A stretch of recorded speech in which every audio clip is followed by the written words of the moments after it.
Ótimo. Então, isso aqui é bom, assim, quando você diz beleza, as pessoas, tipo, que nem, quase como se a gente estivesse uma sala de aula, assim, é quase tão bom quanto. Maravilha, gente, obrigado. Então, aí, o que é o lance? O que vai ser hoje, então, né? Se vocês olharam lá o programa, né, eu tinha pensado em falar hoje, né, um pouco, dar um panorama, assim, a vida e obra do Freud, né? Como é que isso se encaixa aqui nos meus planos gerais para o seminário, né? Então, o primeiro módulo do seminário são essas 10 aulas, né, que a gente vai estar seguindo, então, as conferências introdutórias do Freud. Né? O que são as conferências introdutórias? O Freud, né, era um sujeito extremamente preocupado, a gente vai falar bem disso hoje, né, extremamente preocupado com a divulgação desse negócio que ele inventou, que foi a psicanálise. Né? Então ele era um cara que tinha uma visão assim, uma visão muito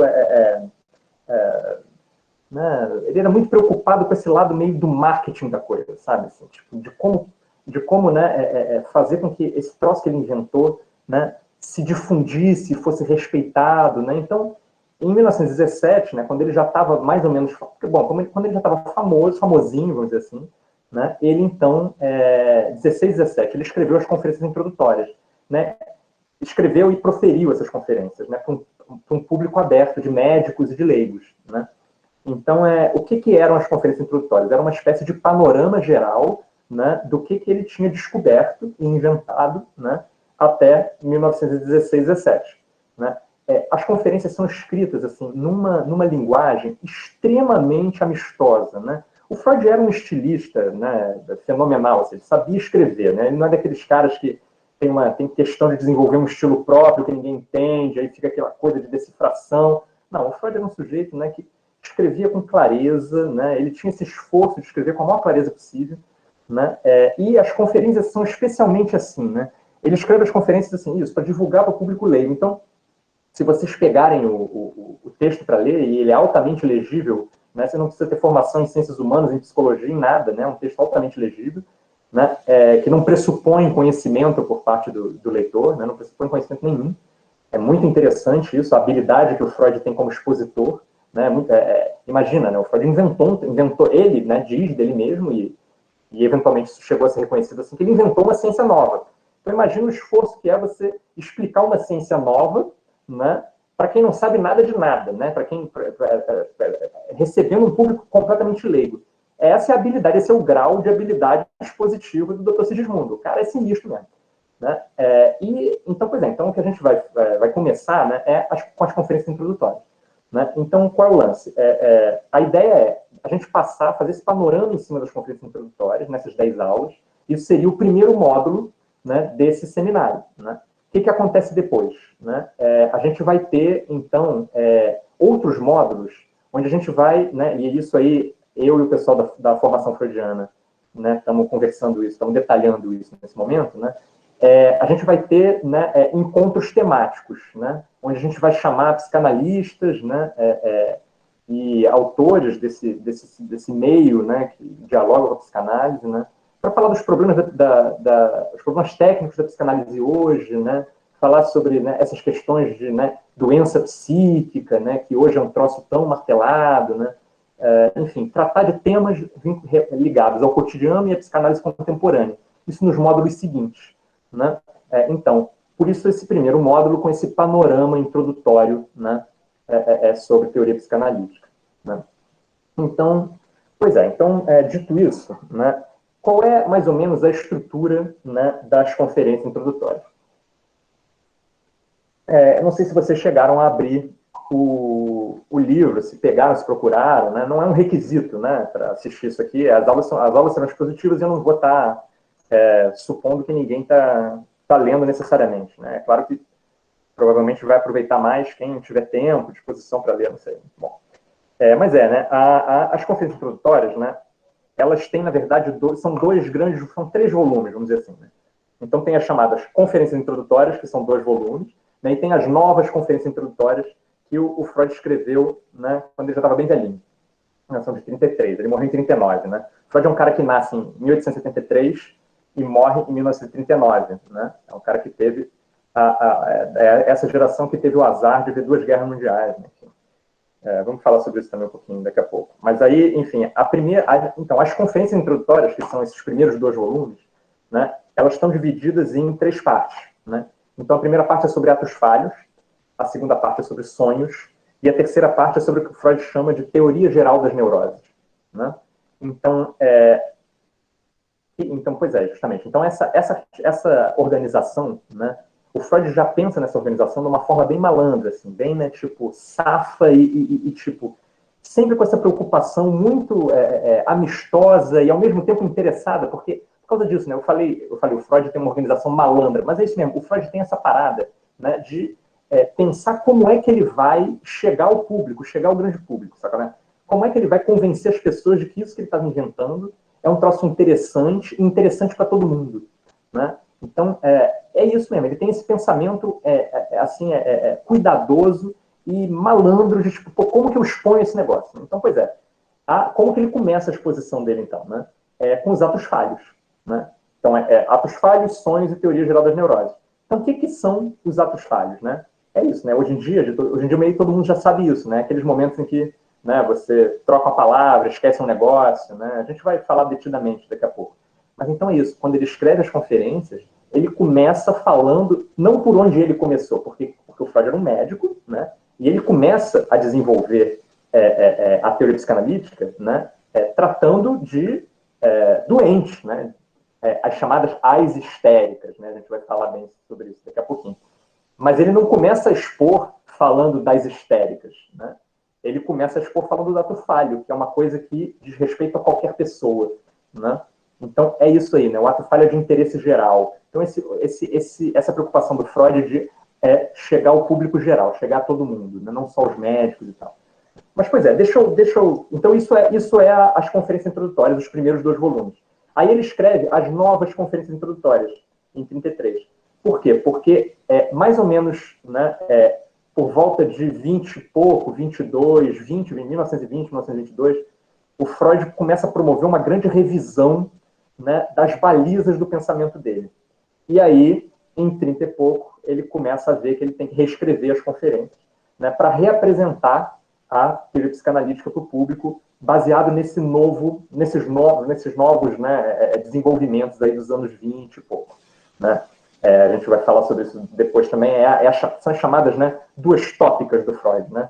Tem a primeira tópica e a segunda tópica. Né? Então, a primeira tópica está muito relacionada àquele esquema que a gente, né, sei lá, geralmente a gente escuta falar, né, consciente, inconsciente, não inconsciente. Essa ideia do inconsciente, né, é esse primeiro momento da teoria do Freud, né, a primeira tópica, e depois, o segundo momento, é aquele momento do eu, id, né, o ego, id, superego, ou eu, isso e supereu. Né? Então, são os 2 grandes momentos. Mas a gente vai falar disso mais detidamente daqui a pouquinho. Já que eu falei de eu, ego, id, isso, essas paradas, né, o que aconteceu recentemente no Brasil? Né? A Companhia das Letras, né, está relançando as obras completas do Freud. Antigamente a gente tinha, né, uma tradução, que é uma tradução completamente legível, tá? Que era traduzida, né, a partir da Standard Edition. O que é a Standard Edition? É uma edição inglesa, né, que foi traduzida, ela começou a ser traduzida quando o Freud ainda estava vivo, ele supervisionou essa tradução, né, e a Standard Edition, ela era um texto, né, que os caras se preocuparam, né, não em montar um texto absolutamente fidedigno, né, a estrutura do texto do Freud, né, mas eles se preocuparam, né, em fazer um texto tão legível e tão fluido quanto o texto do Freud. Né? Então, ela toma algumas liberdades de tradução. Assim, na minha opinião, assim, não tem problema nenhum. Né? É uma tradução excelente de leitura. Inclusive, a tradução, que é traduzida a partir do inglês para o português, também é uma tradução completamente legível. Tá? Né?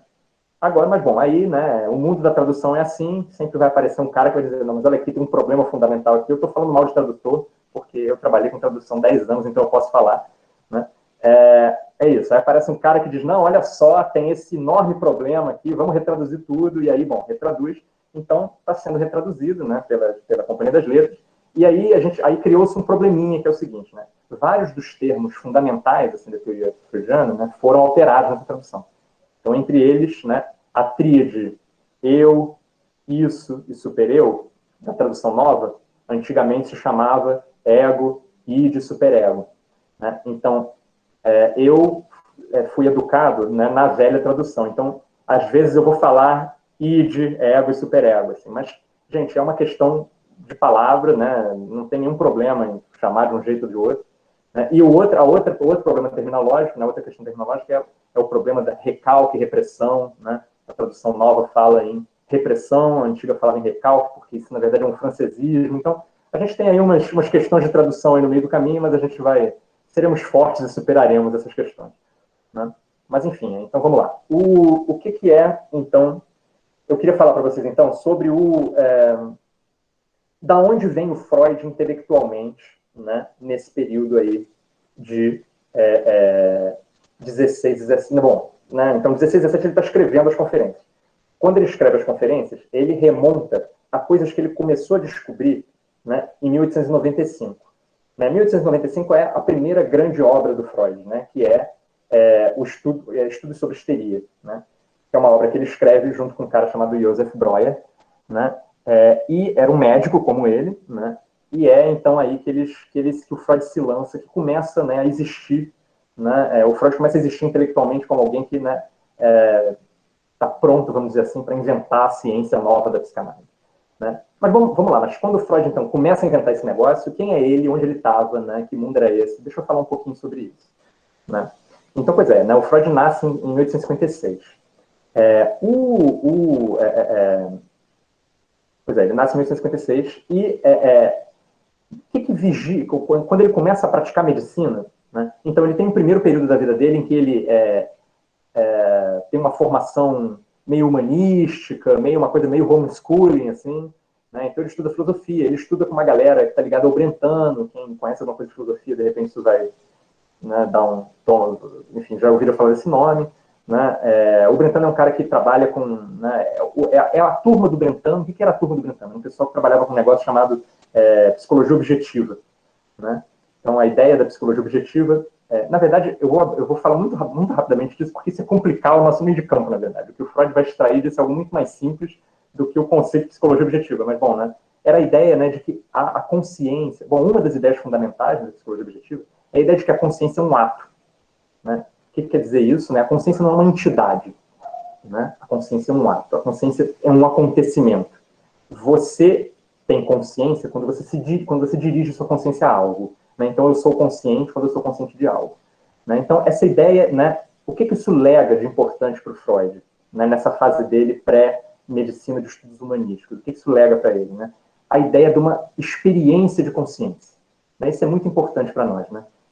A consciência, quer dizer, né, então a subjetividade, né, a personalidade humana, né, ela pode ser pensada, uma das balizas para pensar ela, né, é desde o ponto de vista, né, de um ato ou de uma experiência de tomar consciência de algo.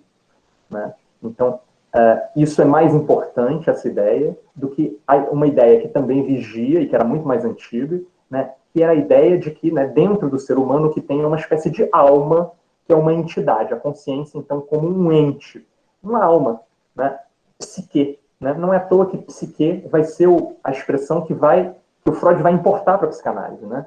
Num diálogo com essa concepção mais substantiva, né, de psiquismo, né, ou de experiência subjetiva, né, ou de existência subjetiva. Né? Então, a alma, que é uma coisa, né, em anteposição a isso, você tem a ideia de que o que a gente tem dentro de nós é uma experiência contínua, são atos de tomar consciência de coisas. Né?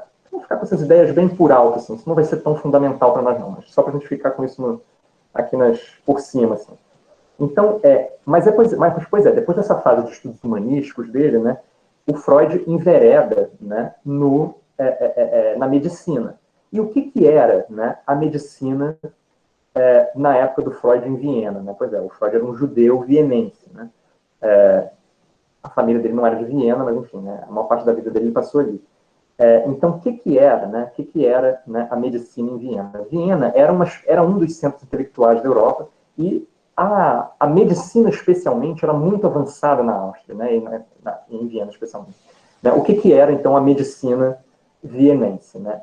O que estava rolando em Viena era uma espécie de esforço, né, de se apropriar né, desde o ponto de vista médico, né, fisiológico, né, do que da teoria evolutiva do Darwin. Então, o Darwin, né, quando o aparecimento do Darwin, né, os escritos do Darwin, são, né, são uma grande virada cultural assim, né, na Europa, né, do 19. Né? Muitas ciências, né, foram demorando décadas para digerir esse negócio. Né? No plano médico, né, em que isso resulta? Isso resulta na seguinte ideia: olha, se existe um troço que é um processo de adaptação, ou seja, né, se as espécies se adaptam, né, uma das ideias fundamentais, aqui, muito rápido, né, pinceladas de Darwin, né, se as espécies se adaptam, né, então, né, a gente tem que pensar na fisiologia dessas espécies, né, ou seja, a gente tem que pensar, né, na composição físico-biológica das espécies desde um ponto de vista funcional. Né? O que é um ponto de vista funcional? É isso. Né? Se a gente tem órgãos, esses órgãos servem para algo, ou seja, a gente desenvolveu esses órgãos evolutivamente, ou seja, né, esses órgãos têm uma função e essa função tem que ser desempenhada. Né? A evolução espera de nós, a evolução nos propicia, né, que a gente desempenhe essas funções de forma satisfatória para manter esse indivíduo vivo. Né? Então, isso era uma das bases, né, da medicina de ponta, né, vienense. E é com isso que o Freud vai dialogar. Né? Então, isso deriva num negócio chamado método anátomo-clínico. Né? O que era o método anátomo-clínico? Era você, né, conseguir se você era além de médico, era um cientista sério, né, o que era esperado de você, né, é que você pudesse identificar em cada sintoma, em cada patologia, né, você conseguir identificar uma relação entre a patologia e um órgão, né, e conseguir caracterizar essa patologia como uma disfunção desse órgão. Né? Então, só retornando aqui o raciocínio. Vamos centrar nos seres humanos, né? Apesar de não se aplicar apenas aos seres humanos. Mas os seres humanos são frutos da evolução. A evolução é um processo de adaptação. Né? Esse processo de adaptação significa que, né, a gente desenvolveu um aparelho fisiológico, né, para realizar determinadas funções. Se a gente está doente, é porque alguma dessas funções não tá sendo realizada.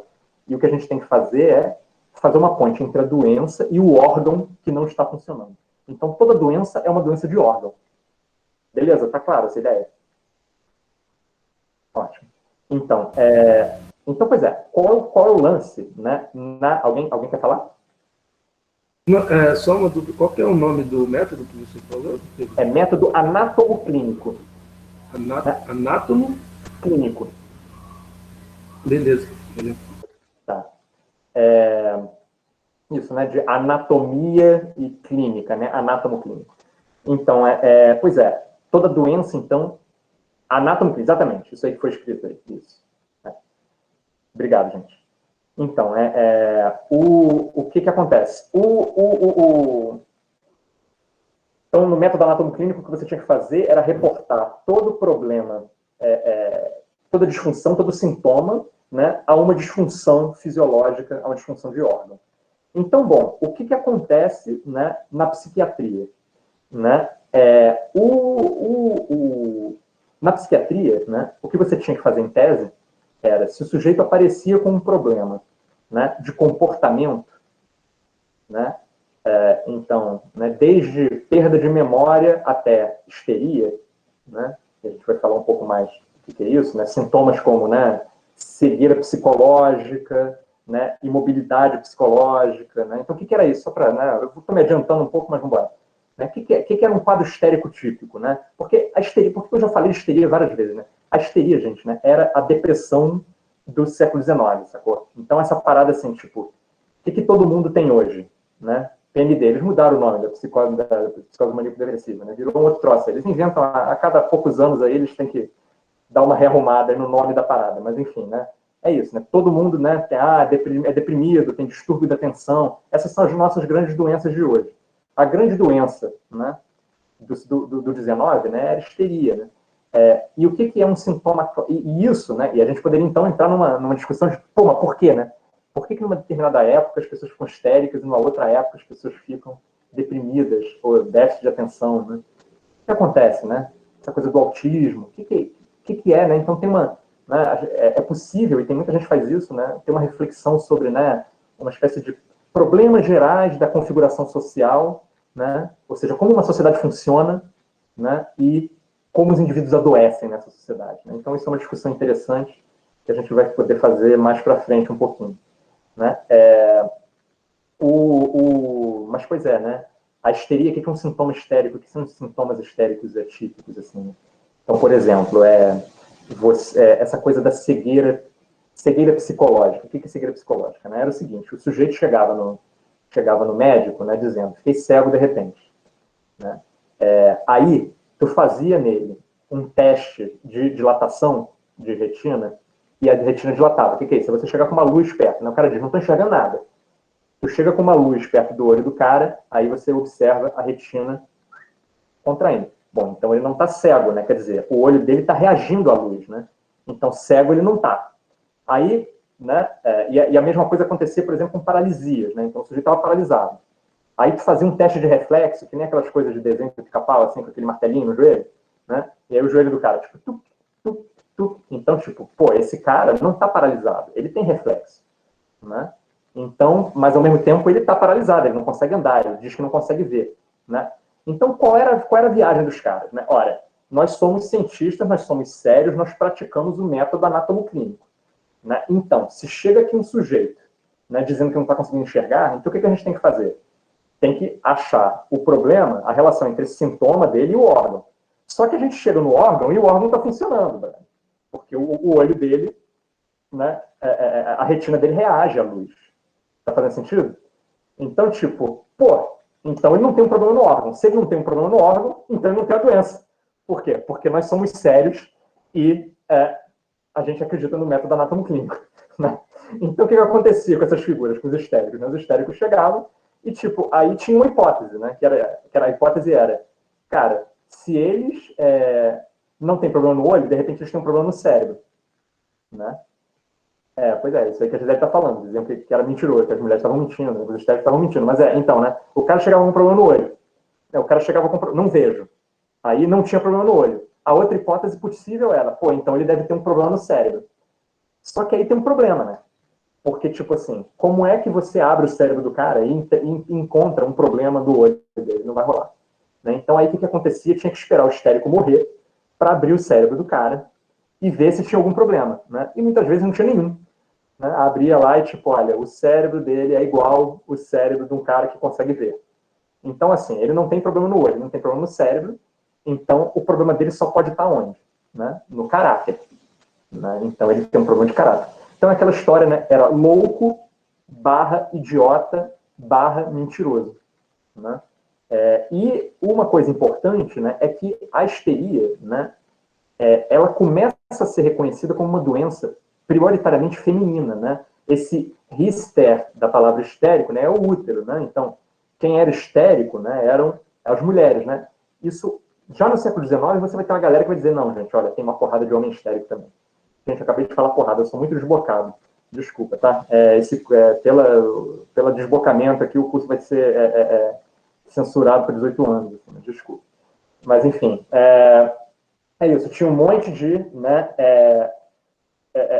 tinha um monte de histérico homem também. Mas, enfim, aí chegava o cara, né, ou a mulher, né, chegava lá e não tinha problema no olho, não tinha problema no cérebro, então era louco / mentiroso / idiota.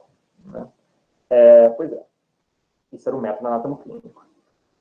Então, assim, na verdade, quando o Freud entra, né, na medicina, né, ele se interessa pela neurologia, né, mas a primeira coisa que o Freud... Então, ele entra de cabeça nesse negócio do método anatomoclínico, do negócio do Darwin. Né? O Freud, a vida inteira do Freud, né, ele foi um enorme, né, entusiasta, né, de um conhecimento científico rigoroso. Né?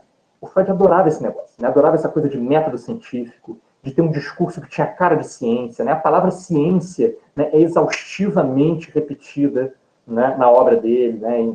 e os discípulos imediatos dele, né, vão ter a maior, né, preocupação em manter esse negócio da imagem de ciência, da psicanálise, né? Então isso é um troço muito importante.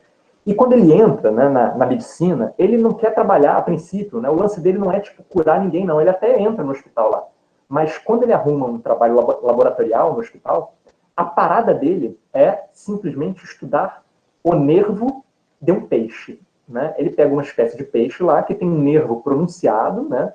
E aí ele começa a estudar, né, a evolução anatômica desse nervo lá na espinha dorsal do peixe. Né? Isso aqui é o primeiro Dr. Freud. Né? É um cientista evolutivo, está estudando a evolução, né, fisiológica, né, nervosa dos peixes. Né? Então, muito bem. O que acontece, né, com o Dr. Sigismundo, né, nesses primeiros anos de pesquisa dele? Né? Ele conhece a Martha Bernays, né, e se apaixona perdidamente. Então, eles se apaixonam. Eu estou encurtando a história, né? A gente podia aqui ficar contando anedotas, né, da biografia do Freud, mas tipo, né, vou vencer essa tentação e vou me focar nos conceitos. Mas enfim, ele conhece a Martha Bernays, né, eles se apaixonam. E qual era o lance? Né? Ele queria casar com ela, né?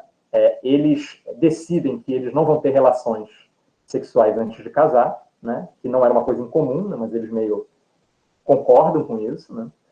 E aí, então, eles estão desesperados para casar, porque, pelo jeito, eles tinham uma atração sexual, era um elemento importante do apaixonamento deles, né? E aí, então, ele quer casar com ela, só que ele é um pobre pesquisador de nervo de peixe. Né? Isso não, vamos dizer que isso não inspira muito respeito ao pai da Martha Bernays. Né? O que é esse pesquisador de nervo de peixe? Onde isso vai levar esse rapaz? Né? Então, ele começa, né? E é isso mesmo, gente. Isso é um elemento muito interessante. Eu estou zoando um pouco, né? Mas esse é um elemento interessante assim, da trajetória do Freud. Né? O Freud é um cara, né, que, para quem o desenvolvimento científico, né, sempre foi intimamente ligado a um projeto pessoal. Né? Assim, essa coisa assim, tipo, Dr. Freud, este gênio da ciência, né? Este sujeito abnegado, que dedicou sua vida ao saber e tal. Beleza, né? A gente pode cultuar a personalidade, beleza, mas assim, na biografia dele chama muita atenção essa preocupação meticulosa dele, né? Nesse primeiro momento, em tipo, uma coisa muito simples, ganhar dinheiro. Ele tinha que ganhar dinheiro. Né? E isso, né, esse lance, né, a importância desse ganhar dinheiro, né, como uma parte da vida como um todo. Né? Ganhar dinheiro não foi um elemento isolado. Né? E isso, gente, né, levando essa parada a sério, né, isso vai dar, sabe aonde? Isso vai dar lá naquela exigência tão conhecida e muitas vezes vilipendiada de que a análise tem que ser paga. Né? A análise tem que ser paga, né? A origem desse pensamento, né, em certo sentido, no sentido, bom, se a gente quiser dar uma interpretação biográfica para isso, né, é mais do que biográfica, mas, né, tem esse sentido, né, nesse componente importantíssimo e fundamental que a ambição pessoal do Freud teve no desenvolvimento da psicanálise. Né? A ambição pessoal não é uma espécie de apêndice da ciência, ela está incorporada. Né? Então aí tem toda uma discussão, né? Tem toda uma discussão sobre, né, isso, empenho pessoal, né? A energia psíquica que você deposita em alguma coisa, né? O dinheiro e a simbologia do dinheiro, o significado erótico do dinheiro, tudo isso. Né? Então a gente vai, estou só soltando aqui uns teasers, a gente vai falar disso mais detalhadamente mais para frente. Mas enfim, então, pois é, né? O Freud quer casar, nervo de peixe não vai levar ele a lugar nenhum. Então ele começa a entrar numa, né, de que ele tem que pesquisar alguma coisa, né? Oi? Oi? Você quer falar alguma coisa? Sim. Você já viu aquela série Freud? Vi. Tem algum fundo de verdade ali? Olha, eles pegaram detalhes da biografia do Freud e botaram completamente fora de contexto, assim, mas sei lá, não. A resposta curta é não.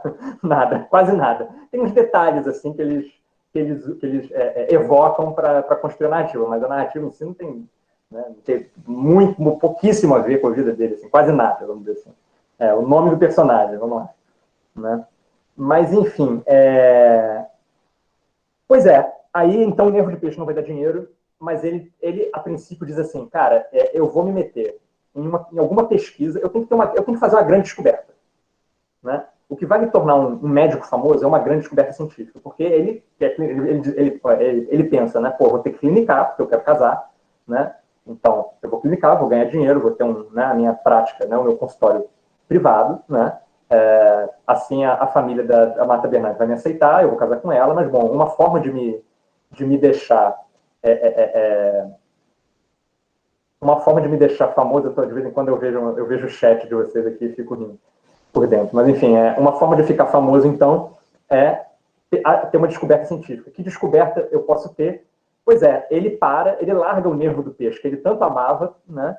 E a primeira coisa que ele vai pesquisar é uma outra coisa que ele amava muito, que é cocaína. Né? Então, ele começa a pesquisar, né, usos medicinais da cocaína. Né? Então, ele se mete nessa coisa da pesquisa da cocaína e tal. Né? Pois é, risos. E aí,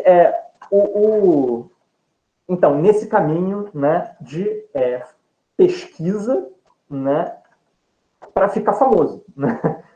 Gente, eu tô falando isso assim, não é para zoar o plantão, não. O Freud é um cara admirável pra caramba, mas esse que é o negócio, né? Como que essa ambição pessoal é um componente disso que torna ele, né, admirável. Muito bem. Então, mas aí o que acontece, né? Qual é o que desvia ele, né, desse bom caminho que ele estava, que era fazer essa pesquisa científica e ter uma grande descoberta, né? O que desvia ele disso, né? E transforma ele no futuro inventor da psicanálise, né? Então, quem desvia ele é o tal do Joseph Breuer, que eu mencionei ainda há pouco. Né? Então, o Breuer era... Porque qual é o lance? Né? O Freud é um médico, né? Ele é um cara, né, que tem boas notas, que tem uma boa projeção intelectual, é um cara que é reconhecido pelos professores, né? Só que, bom, tem um probleminha, né? Ele é judeu, né? Então, então o fato dele ser judeu, né, restringe a clientela dele, né? A princípio, né, quem se consultava com os médicos judeus eram judeus. Então, uma das coisas que ele faz, né, é se aproximar, né, do Breuer, né? Ele se aproxima do Breuer, que era um médico judeu famoso, né? E que era, né, e que tinha uma peculiaridade, né? Ele era famoso num determinado nicho, né? E qual era esse nicho? Justamente, né, o tratamento, né, das histéricas. Desculpa, é importante falar sobre o quê?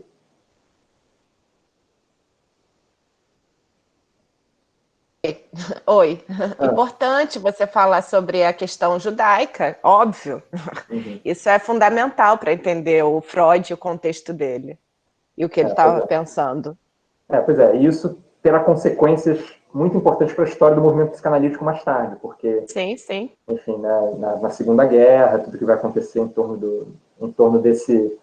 disso que vai ser taxado de, né, uma concepção semita de psiquismo, né? Isso dá problema para ele, né? Mas, pois nesse primeiro momento, então, o problema ainda é um problema muito mais prático, que é, né, tipo, como é que eu consigo cliente? Ele se aproxima do Breuer, e o Breuer tinha, então, essa especificidade, né, que era, né, ele tratar das histéricas. Né? Ele era um dos poucos médicos, né, que era respeitado no meio judaico, né, justamente por fazer esse trabalho. Né? Então, qual é o lance? Com o que o Breuer trabalhava? O Breuer trabalhava com um negócio chamado, né, método catártico. Né? Método catártico. Então, o que é o método catártico? O método catártico, né, ele era, né, basicamente, descritivamente, né, eu vou começar falando descritivamente, aí eu vou remontar um pouco a história desse método, e aí vou falar mais em termos mais teóricos da coisa. Descritivamente era o seguinte: você hipnotizava o paciente, né, quase sempre a paciente, né, porque é esse lance da histeria, né? Então, tu hipnotizava a paciente, né, através da paciente, através da hipnose, você chegava a memórias, né, e através dessas memórias você, né, acessava, e ao acessar essas memórias, você despertava emoções na paciente, e quando essas emoções eram revividas, né, os sintomas desapareciam. Né? Então, vou falar mais detalhadamente daqui a pouquinho, mas Isso, gente, é bem esquemático, tá? A gente vai ver que o buraco é bem mais embaixo, mas vamos lá. Né? Não, porque é aquilo, né? A gente começa a falar em hipnose, né? Quando eu comecei a ler esse negócio, há 20 anos atrás, né? Era aquilo, hipnose. Sabe o que vem na minha cabeça até hoje? É aquela, sabe, desenho do Pica-Pau? Aquele personagem que é o... Ah lá, ó, o cara sacudindo a cabeça. Exatamente, ele pensou na mesma coisa. Então é isso, né? Aquele desenho do Pica-Pau, que o Pica-Pau fica com aquele olho assim, e o crocodilo fica, tipo, hipnotizando ele. Pois é, então esse negócio da hipnose, né? É difícil pensar nesse negócio hoje, seriamente. Então, é muito difícil pensar nesse negócio seriamente, né? Mas é isso, os caras usavam esse negócio funcionava, e bom, esse negócio funciona, né? Isso existe, né? Mas vamos lá. Então, muito por alto, né? A parada era que hipnotizava o paciente através da hipnose. O cara se lembrava de coisas, quando ele se lembrava de coisas, ele vivia emoções. Quando ele vivia essas emoções, né, com muita intensidade, os sintomas desapareciam. Então, o que era isso, né? Provavelmente, se o cara tinha, por exemplo, o cara ou a moça tinha uma cegueira histérica, né, a memória ia ter alguma coisa a ver com um evento visual, ou uma coisa que ela viu, né? A gente vai ver isso detalhadamente, né? Mas a parada, então, era, né, fazer a hipnose, buscar uma memória e a memória liberar um afeto. Da onde vem esse método? Pois é, porque a hipnose, quando o Breuer começa a trabalhar com hipnose, né, a hipnose já era usada terapeuticamente há um tempão. Então, você teve uma onda, né, de emprego terapêutico da hipnose, né, no século XVIII. Né? E no século XVIII, né, final do XVIII, início do XIX, né, tinha uma figura, né, que era uma figura que ficou muito famosa, né, foi uma espécie de estrela médica, né, que era o Mesmer, né, o Franz Mesmer, né, que era um hipnotista, né, polonês, mas, bom, de origem alemã, sei lá, né, bom, que fala alemão, e ele, e qual é a parada, né, o Mesmer, ele tinha esse lance, né, que todos os hipnotistas famosos, né, desse período vão ter, que é uma coisa meio espetaculosa, sabe, né, dos caras meio, vou escrever, Franz Mesmer, né? Então, os hipnotistas, né, tinham essa coisa meio espetaculosa, né, de envolver o trabalho deles numa espécie de aura mágica, assim, né, meio coisa do Pica-Pau mesmo. Então, o Mesmer, né, ele fica famoso por causa do seguinte, porque tinha uma pianista, tem um filme, né, sobre isso, que, sei lá, um filme de uns 2 anos atrás, né, que aparece essa relação entre ele e a pianista, né, uma pianista muito famosa, né, ela fica com um sintoma histérico típico, que é uma coisa na mão, né, uma paralisia na mão, uma espécie de, né, cãibra permanente na mão, né, ele hipnotiza ela, né, e ela lembra de um troço, né, quer dizer, na verdade não, gente, falei besteira, não. Mas o que acontece? Quando o Mesmer, aí é que está o pulo do gato, é aí que eu queria chegar, né, o método hipnótico do Mesmer, né, é um método sugestivo. Então, o que era isso, né? Você hipnotizava o cara, ou a moça, né, e aí você estabelecia isso que eles chamam de relação magnética, né, porque se acreditava que tinha ali, né, uma coisa eletromagnética acontecendo, porque é um período, né, é essa virada de século aí, que é o período das grandes descobertas científicas, então tu começa a ter essa ideia de que tem uma energia, que é invisível, papapá, né, então aí os caras colocam o hipnotismo na conta dessa energia, então você vai lá, né, exerce, né, poder magnético em cima do paciente, e aí, através desse poder magnético, você dá uma sugestão para ele. Então, é a sugestão hipnótica. O que é a sugestão hipnótica? Você estava cego, agora você não está mais. Você estava com a mão imobilizada, agora você não está mais. E aí, a mão do cara desimobiliza e o cara começa a ver, né? Quando dá certo a hipnose, né? Então, pois é.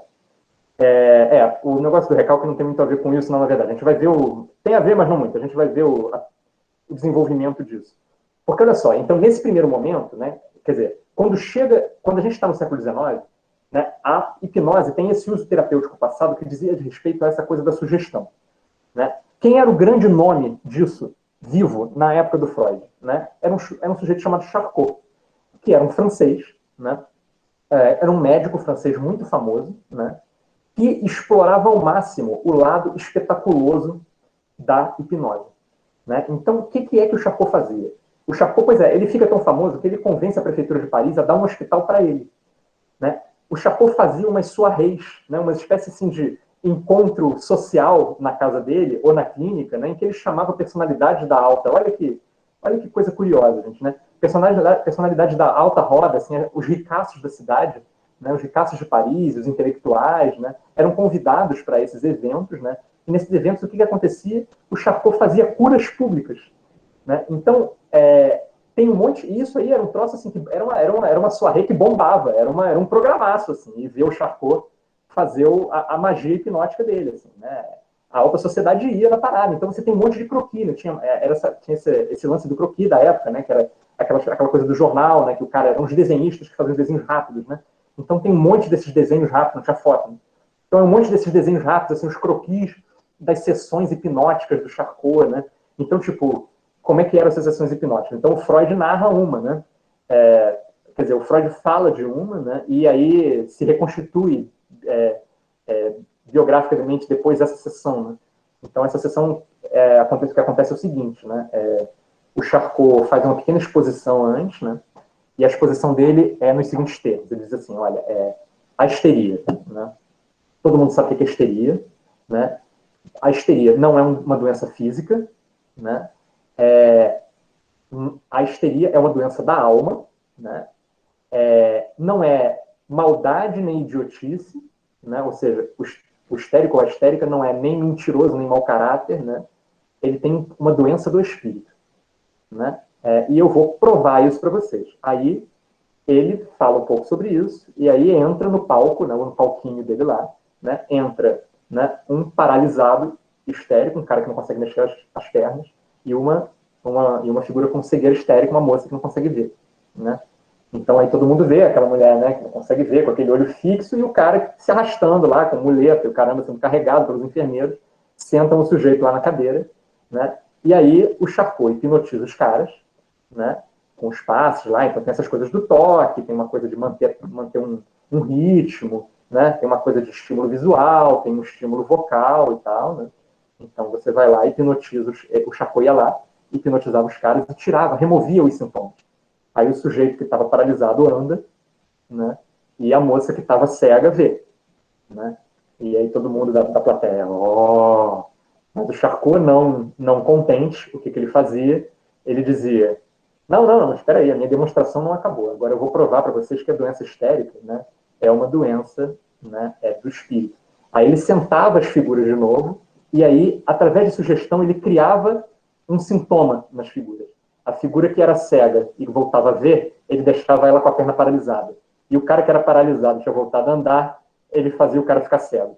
Então ele retirava os sintomas e produzia os sintomas. E todo mundo, né? Então, era um evento essa parada, né? Era isso, era o circo da hipnose e da histeria do Dr. Charcot. Mas ele alcança, né, notoriedade, né, e uma alta respeitabilidade científica, né? Então ele é um cara que é reconhecido no tratamento da histeria em Paris, né? Tem esse hospital, ganha esse hospitalzinho para ele, né? O Freud vai lá, fica muito impressionado com a demonstração, né? E aí, essa é a época que ele está se aproximando do Breuer.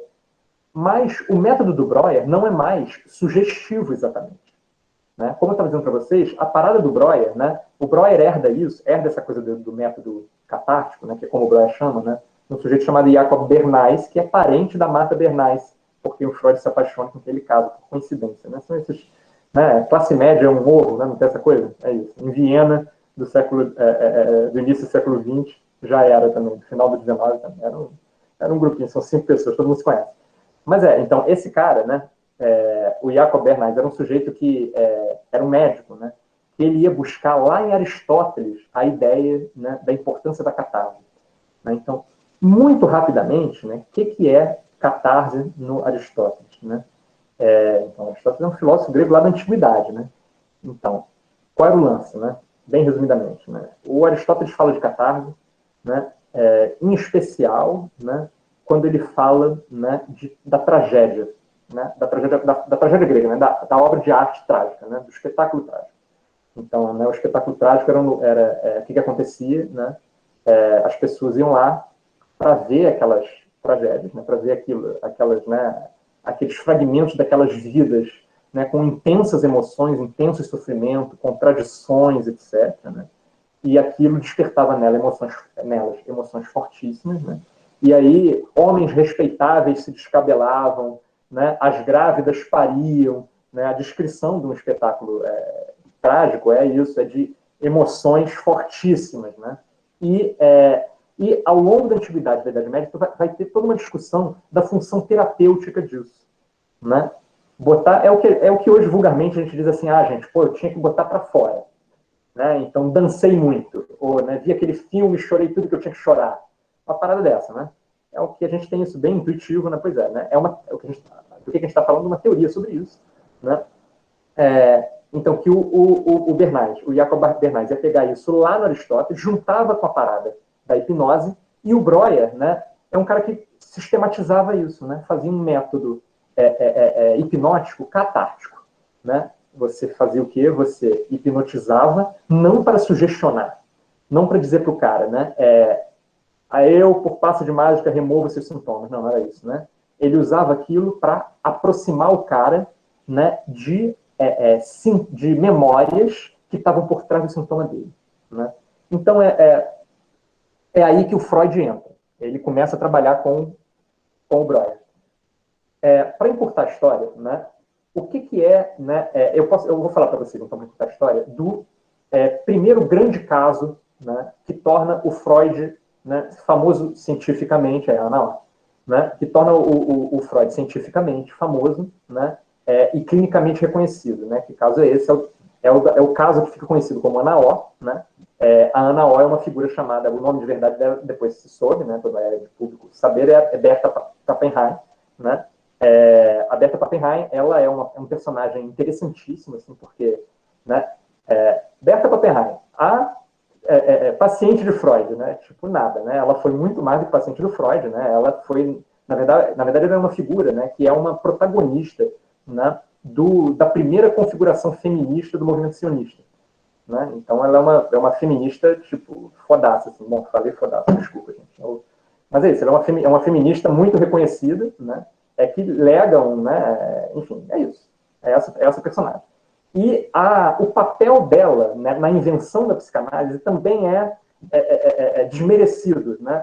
A psicanálise, né, eu vou deixar essa tese aqui, vou voltar a isso daqui a pouquinho, mas a psicanálise, a grosso modo, quer dizer, a rigor, né, a psicanálise é uma invenção conjunta da Berta Pappenheim, né, com o Breuer, que o Freud percebe. É basicamente isso. Né? É claro que isso é uma interpretação meio tipo, problemática, né? Pedro, escreve um artigo sobre isso para provar isso, né? Bom, enfim, depois, né? Mas bom, né? Eu quero lançar essa ideia, né, para vocês. Assim, né? Tem algo aí, né? Vamos falar sobre isso depois, daqui a pouquinho. Né? Mas eu queria conversar um pouco, né, sobre o caso da Berta com vocês. Então, para a gente, né, falar de uma vez por todas sobre isso, né? Sobre o que é, né, a histeria. Gente, chegou, deu 1 hora. Vamos dar, já que eu estou num momento de transição aqui mesmo, vamos dar uma pausinha? Sim, não? Sim, alguns dizendo sim. Vamos? Quanto tempo, mais ou menos? Uns 10 minutos? Beleza. Então tá, então vamos dar uma pausa aí, a gente vai no banheiro, toma uma água. Né? Ok. Então tá, 10 minutos. Aí eu falo da Berta Pappenheim.